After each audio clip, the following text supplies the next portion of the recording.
I'm challenging myself to create 75 sketchbook pages in 75 days, and it might just be the most intense thing I've ever done. This feels both exciting and intimidating, but also completely doable if I take it one day at a time and give myself some doable and helpful parameters.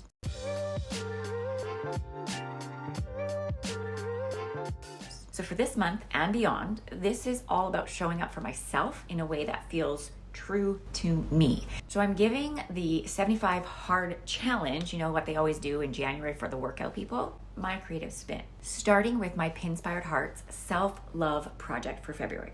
Frankly, there's something about the February hype that makes me seriously cringe. It's all about profit and plastic, and it's not about genuine connection and love.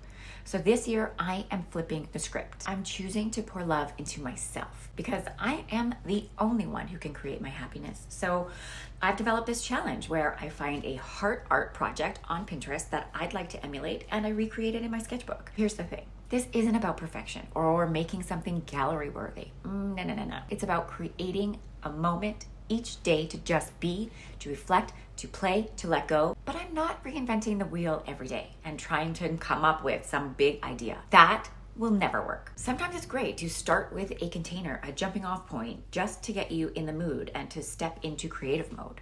Now this is gonna be messy and it might surprise me and it might be something beautiful. Either way, it's a love letter to myself, and we all need more of those. Here's what gets even more fun. I'd love for you to join me. Whether you're an artist or haven't doodled since high school, this is for anyone who wants to hit pause on the chaos and make a little time for themselves.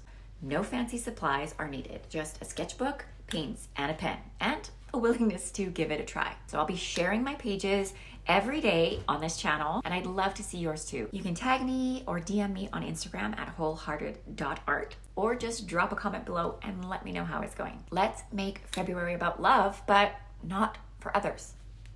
Love for ourselves.